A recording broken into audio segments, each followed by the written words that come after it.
When all the clouds darken up the skyway, there's a rainbow highway to be found, leading from your window pane, just a step beyond the rain.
Where the clouds are far behind me,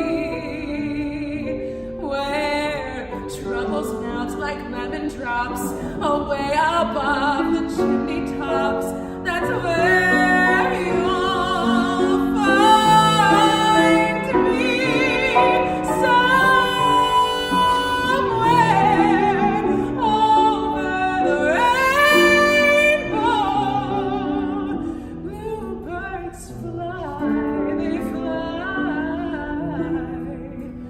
birds fly over the rainbow,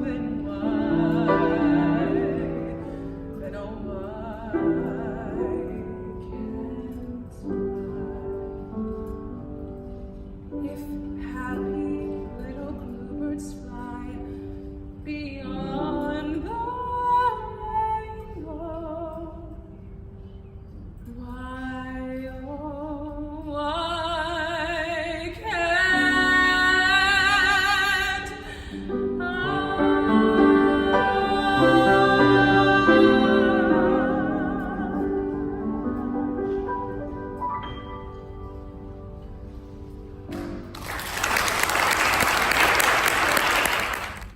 Sharing your musical gifts with us. You too, Alex.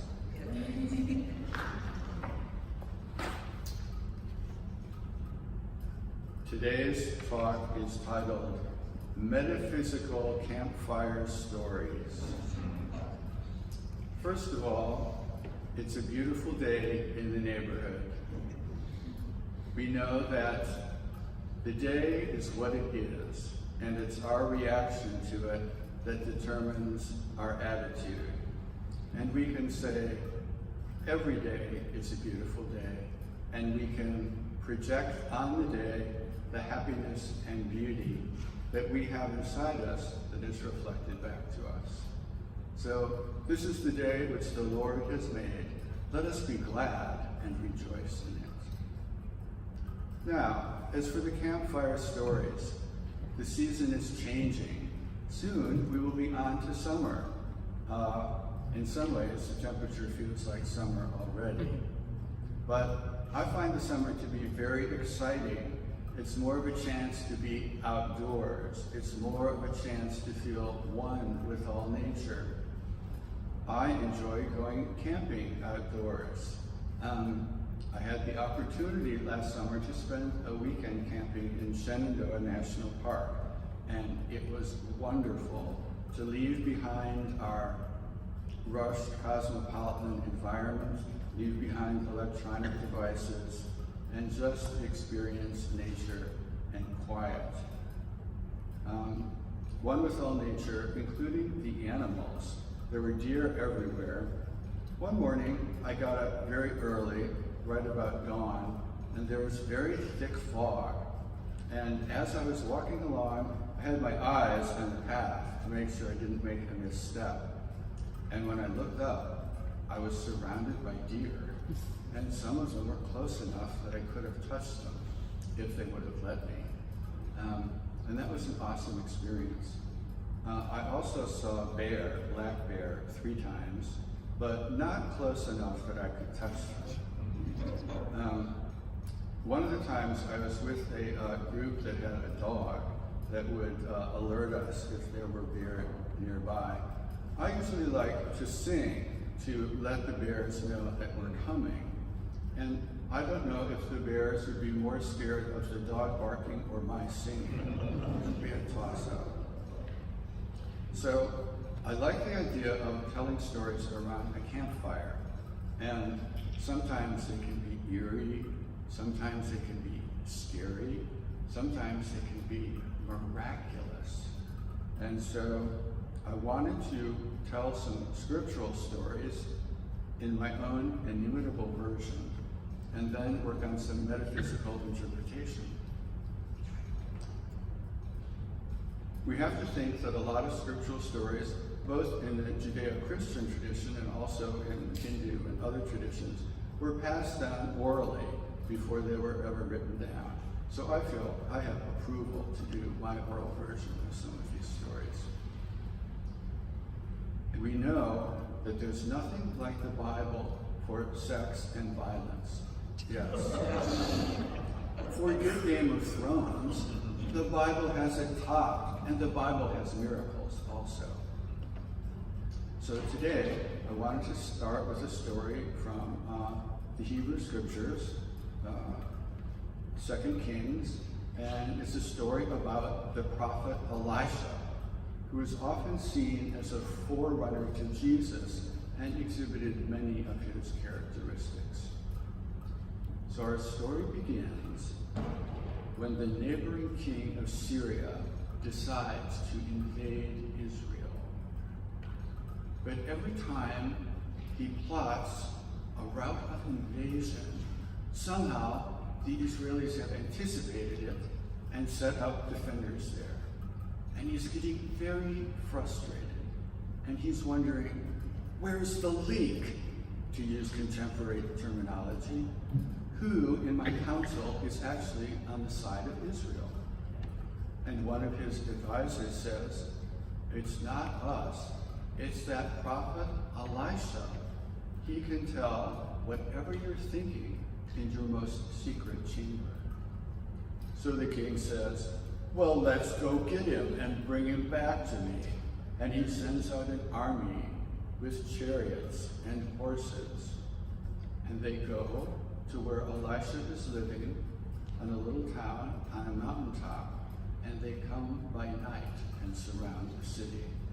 And I'm sure what the officers were thinking was something like, "Yeah, we've got him this time, he won't get away." So the next morning, very early, Elisha's servant goes out. And what does he see? This hostile army surrounding the city. And he goes running to his master, says, what are we going to do? The enemy has surrounded us. But Elisha is cool and calm and perfectly composed. And he says, fear not, they that are with us are more than they that are with them. The servant doesn't get it. He just sees the invading army. So Elisha prays, Lord, open his eyes so that he may see. And his eyes were opened. And what do you think he saw? The heavens were filled with horses and flaming chariots, all revolving around Elisha. And the servant relaxed, for he knew all would be well.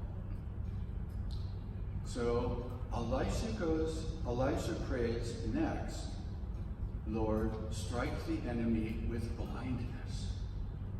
Now, what blindness means changes from translation to translation. Some say a dimness of vision.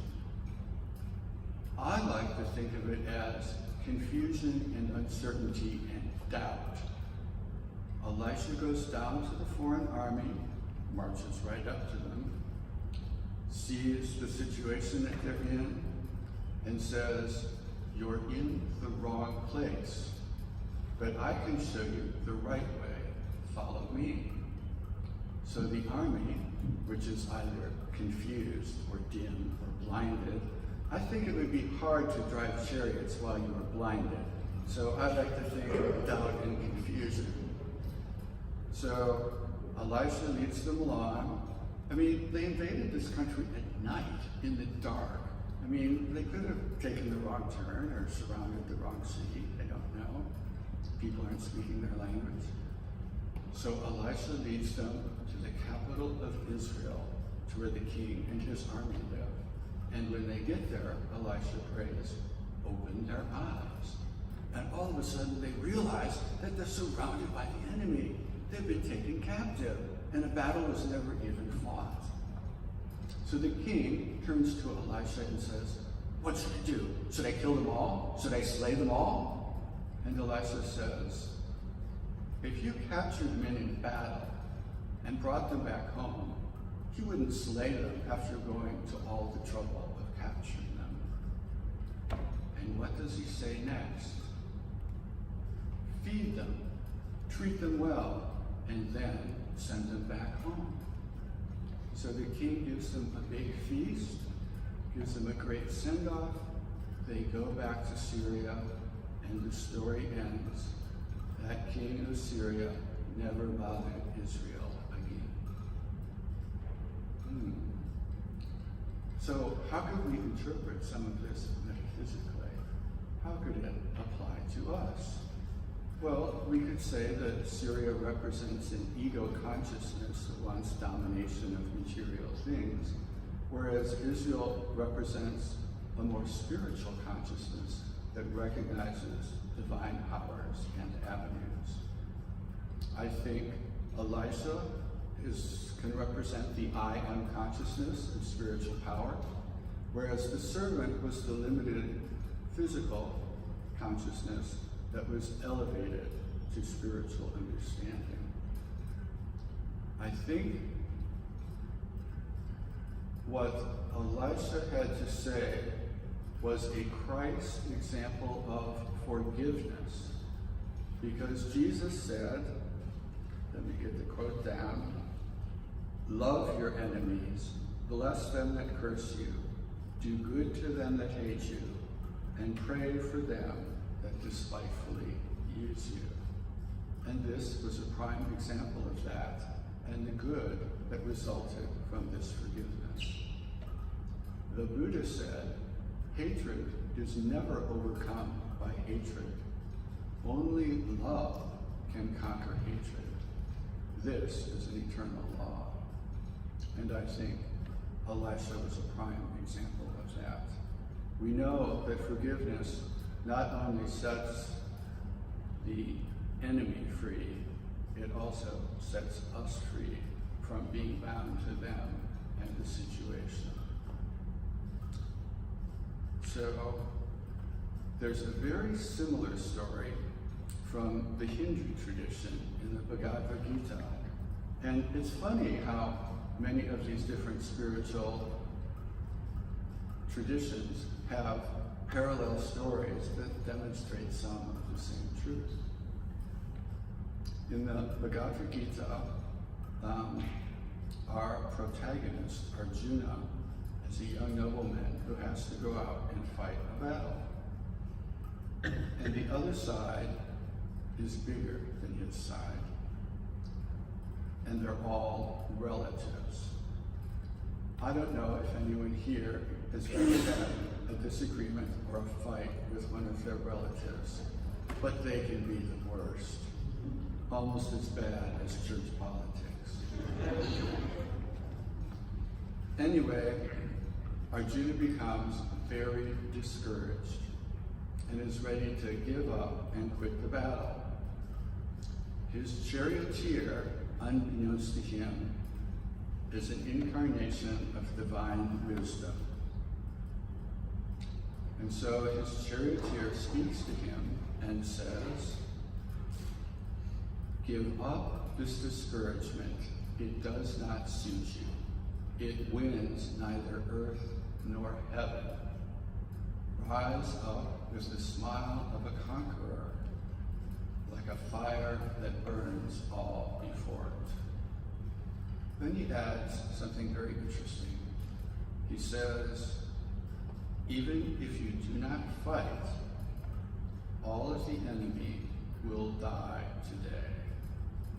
So, be the means of victory. Rise up and fight your fight. Now, I'm not a big one into predestination or fate, but I believe that thoughts and actions have consequences. And unless the thoughts and actions are changed, the consequences will follow. So I believe that enemy was following certain thoughts and actions that will lead to consequences. Whether or not young Arjuna was the means of that, or there would be another way it would happen eventually. So of course, encouraged, he rises up, fights, and vanquishes the enemy in battle, and is the means of divine consequence. Okay, how are we doing so far? Let's go back to Judeo-Hebrew scripture, back to Elisha, a further adventure. Okay, new king in Syria. Sometimes they just don't learn from the previous ones. So they decide that they're going to go attack the Israelites, and they surround their capital city, and there's a siege, and a great famine ensues. And the people on the inside are almost ready to start eating each other. The situation gets desperate. So desperate that the king decides this is all God's fault. God has caused this terrible thing to happen, and he starts blaming God. And he says, where's that prophet? Where's that Elisha, God's prophet? And so he sets out to find him. Meanwhile, Elisha is meeting with some of the religious elders, and he says, okay, get ready. The king is on the way. He's going to be here any minute. The king shows up with some of his privy counselors, his right-hand man, and he starts blaming Elisha for the terrible situation. Elisha says, don't worry. At this time tomorrow, there will be plentiful food. The situation is handled. One of the king's counselors, his right-hand man, doubts and scoffs and says, even if God opened the windows of heaven, how can this happen? And so Elisha says to him, you will see it tomorrow, but you won't get to eat it. And so that night, in the enemy camp, they start to hear rumbling of some kind. And then they hear a lot of rumbling. And they say to themselves, that sounds like war chariots on their way here to surprise us at night, to attack us. That king of Israel must have hired Egyptians, and they're on their way now. We better run for our lives. Ugh! And so they take off and they run out of camp, leaving everything behind them. The tents, the horses, the donkeys, the food, the treasures, fires burning, and they run away. Meanwhile, back in Samaria, nobody knows. They're still starving. So there are 4 lepers sitting out at the gate of the city, talking. They say, lepers were not allowed into the city, for one thing. They have to beg outside at the gate. So they're sitting there and they say, if we just keep sitting here, we're going to starve. If we go into the city, they're starving. We'll starve there. We could go down and check out the Syrian camp. I mean, maybe they'll let us live and then we'll get to eat. And if they kill us, we won't be any worse off than we are now. So they meander down to the Syrian camp. What do they find? It's deserted. Lots of food, horses, treasure. So they eat, they carry off a bunch of plunder, they hide it. They come back, they carry off more plunder, they hide it. The third time they come back, they say, okay, we really need to share this. I mean, the whole city is starving. This should be a day of rejoicing for everybody. So they go back to the city gates and they explain what they have found, and the message is carried to the king. And what does the king say? Oh, it's a trick. It's a trap. They want us to come out of this city and then they're going to jump on us. One of his counselors says, but why don't we take the 2 horses we have left and send out a couple of men and they can do reconnaissance and see what the situation is. The king says, oh, great idea. Glad I thought of it. Let's send out a couple of men to do reconnaissance. So the men go out. What do they find? Deserted camp, food, treasure. So the people inside are so glad that they rushed out of the city. The king has appointed his right-hand man to stand at the gate and control the situation. And what happens? The crowd is so anxious to get out. They run him over and he's crushed. So he got to see the good turn of fortune, but he didn't get to eat it. Yes. So when we think about what these different characters could symbolize, I think the Syrians are good examples of people who get overtaken by their own fears, perhaps justified, perhaps not. After all, even if there's something false that we hear, if we believe it, the effect will be the same on us as if it were true. So they run away. They abandon a victorious situation. What about the lepers? I like them. They're the least of all, and yet somehow they saved the situation. The king, yeah. And Elisha, of course. I don't understand why it took the king so long to come to the I am presence that Elisha represented. That was the source of salvation, not a material battle. But once he went to the I am source, the situation was handled. Yeah. Good job. All right. So there are so many other possible stories that could be told as campfire stories, as metaphysical interpretation. And maybe we'll get to some of them later. But thank you for today.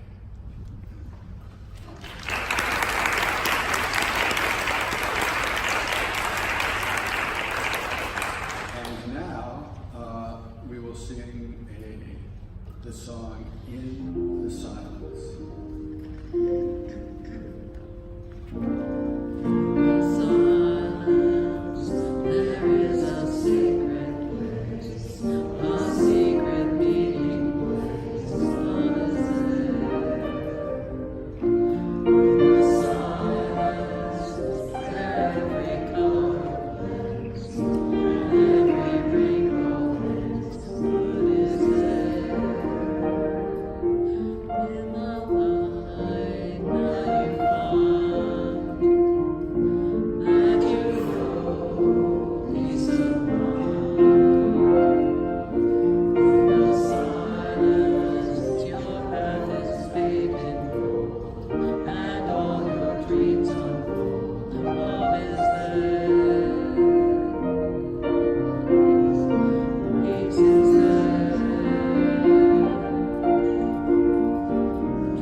And now for our time of meditation.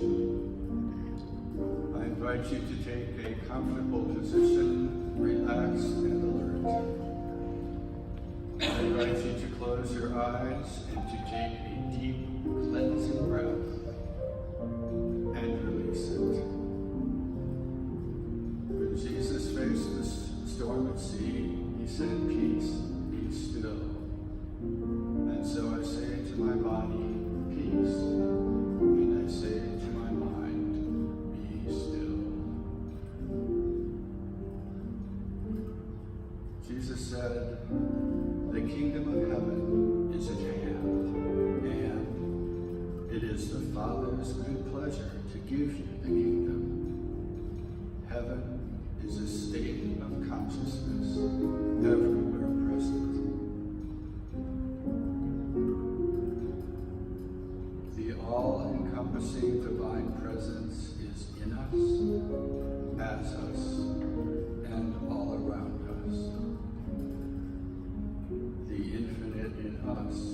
is always in relationship with the infinite in everything. Everything is part of the one presence.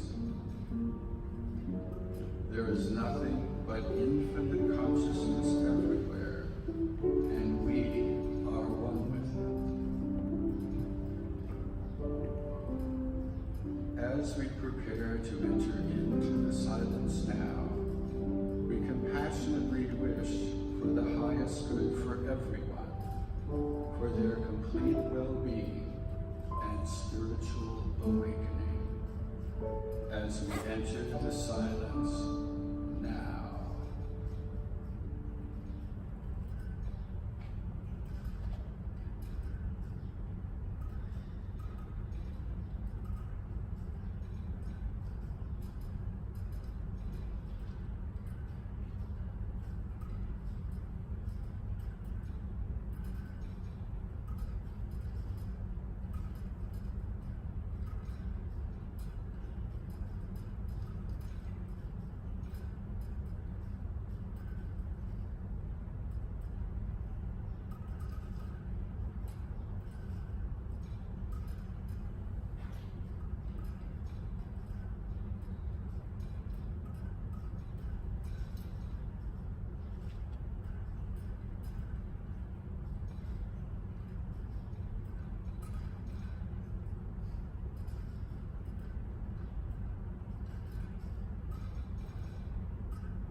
As we emerge from the silence, we affirm the words of Jesus, who said, "I am come that they might have life and have it more abundantly."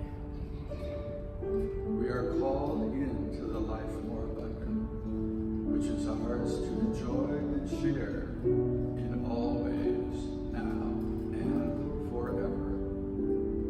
That Christ within shows us the path. Guidance emerges from the depths of the soul. Supportive events and circumstances spontaneously unfold, and good fortune is the rule of our lives. Grace, divine love in action, always keeps us in the continuous flow of the life abundant, for our highest good and deepest happiness. Things turn out more exquisitely than we could have planned. Nothing is too good to be true, because the love and power of divinity are real. Our joyful destiny is to express the Christ in all sorts of glorious ways. And we conclude by expressing our gratitude. We are so grateful. We are so grateful. We are so grateful. And so it is. Amen. Feel the kind of grace inside the breeze. Will there be trees?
We open our minds, our hearts, and our entire beings to all that divinity is and can do. We affirm the highest good for each one of us here, all of those round about us in the sanctuary, and all of those we meet this Sabbath day, according to divine appointment. And so it is. Amen. And now,